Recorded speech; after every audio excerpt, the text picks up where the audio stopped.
7 অধ্যায়। আজকের গল্প পূর্ণ আনন্দের উৎস ধৈর্য।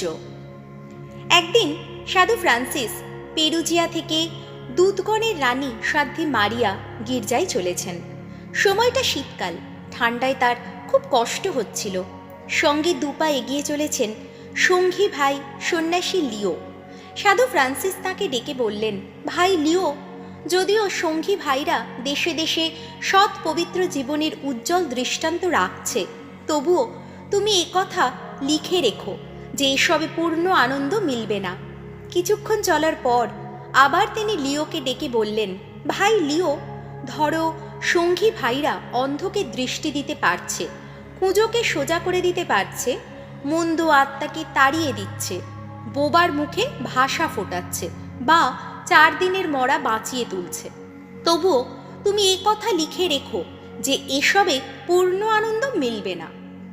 আরও কিছুক্ষণ চলার পর তিনি একটু জোর দিয়ে বলে উঠলেন, ভাই লিও, মনে করো কোনো সঙ্গী ভাই সব ভাষা, বিজ্ঞান এবং ধর্মশাস্ত্র এতটাই আয়ত্ত করে ফেলেছে যে সে শুধু ভবিষ্যৎবাণী করতে পারছে না, বরং আত্মা বা আর যাই বলো, কোনো কিছুর গভীরতম তথ্য তার অজানা নেই।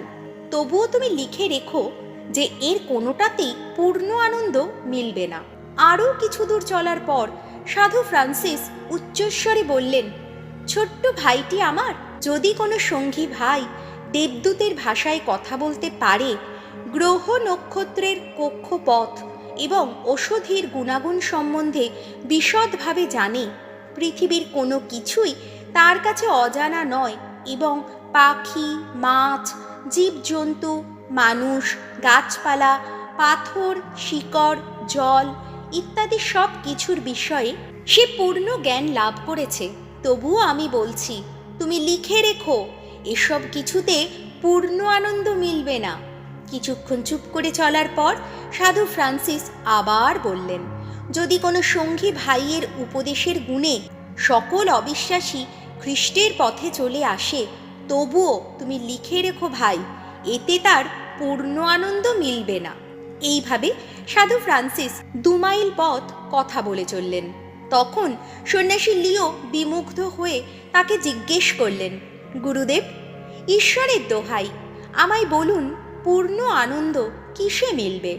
সাধু ফ্রান্সিস বললেন, বৃষ্টিতে ভিজে চপচপে হয়ে, ঠান্ডায় জমে কাঠ হয়ে, কাদা মাটি মেখে একাকার হয়ে, খিদে কাতর হয়ে আমরা যখন দূতগণের রানী সাধ্বী মারিয়া গির্জা সমলগ্ন মঠের দরজায় ঘা দেব এবং দ্বার রক্ষক ক্রুদ্ধ হয়ে জিজ্ঞেস করবে, তোমরা কে? উত্তরে আমরা বলবো, আমরা দুজন তোমারই ভাই, এবং সে বলবে, মিথ্যেবাদী তোমরা, তোমরা 2 শট লোককে ঠকিয়ে বেড়াচ্ছ আর গরিবদের সর্বস্ব লুট করছো, দূর হও এখান থেকে। এবং সে যদি দরজা খুলে না দিয়ে আমাদের এই খিদে পেটে বৃষ্টি আর বরফের মধ্যে দাঁড়িয়ে থাকতে বাধ্য করে, এবং আমরা যদি দ্বার রক্ষকের এই দুর্ব্যবহার, গালাগাল এবং প্রত্যাখ্যান নীরবে ধৈর্যের সঙ্গে সহ্য করি এবং বিনম্র চিত্তে এই কথা মেনে নিই যে দ্বার রক্ষক আমাদের প্রতি যে ব্যবহার করেছে আমাদের তা প্রাপ্য এবং ঈশ্বরই তাকে আমাদের প্রত্যাখ্যান করতে উদ্বুদ্ধ করেছেন, তাহলে ভাই লিও, জেনে রেখো এতেই মিলবে পূর্ণ আনন্দ।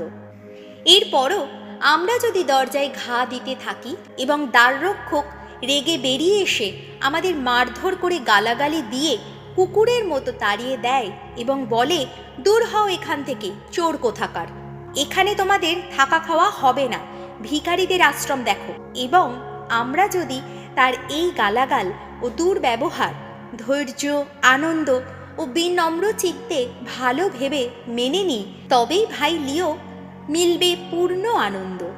ঠান্ডায়, ক্ষুধায় এবং অন্ধকারে কাতর হয়ে আমরা যদি এরপরও দরজায় ঘা দিতে থাকি এবং আমাদের ভেতরে ঢুকতে দেবার জন্য তার কাছে কান্নাকাটি করি, ঈশ্বরের দোহাই দিই এবং সে আরও ক্রুদ্ধ হয়ে বলে, এক গুঁয়ে বদমাশ কোথাকার, দাঁড়াও, তোমাদের দেখাচ্ছি মজা, এবং লাঠি হাতে ছুটে বেরিয়ে এসে আমাদের পোশাক ধরে বরফের মধ্যে ফেলে দিয়ে নির্মমভাবে পেটাতে থাকে, এবং আমরা যদি খ্রিস্টের যাতনা এবং তাঁর প্রতি আমাদের ভালোবাসার কথা স্মরণ করে খুশি মনে এই নির্যাতন সহ্য করি, তাহলে ভাই লিও, জেনে রেখো এবং লিখে নাও যে এতেই মিলবে পরম আনন্দ। এবং এবার তোমায় বলছি এসব কিছুর সার কথা। খ্রিস্ট তাঁর ভক্তকে পবিত্র আত্মার যে অনুগ্রহ দান করেন, তার মধ্যে অন্যতম হল আত্মজয়, এবং খ্রিস্টকে ভালোবেসে যে কোনো দুঃখ, যন্ত্রণা, অপমান ও কষ্ট স্বেচ্ছায় মেনে নেওয়া। কারণ ঈশ্বর প্রদত্ত এই দান ছাড়া আমাদের গর্ব করার মতো কিছুই নেই। তাছাড়া এগুলি তো আমাদের নিজস্ব নয়, বরং ঈশ্বরেরই। সেই জন্যেই তো সাধু পল বলেছেন, তোমার নিজের এমন কি আছে যা ঈশ্বর দেননি? কাজেই তোমার সব কিছুই যখন ঈশ্বরের কাছ থেকে পেয়েছো, তখন তার নিজের বলে গর্ব করো কেন? তবে দুঃখ কষ্ট নিয়ে আমরা গর্ব করতে পারি, কারণ তা আমাদের নিজস্ব। তাই সাধু পল বলেছেন, প্রভু যীশু খ্রিস্টের ক্রুশেই আমার গৌরব, অন্য কিছুতে নয়। যুগে যুগে তাঁর গৌরব ও মহিমা হোক। আমেন।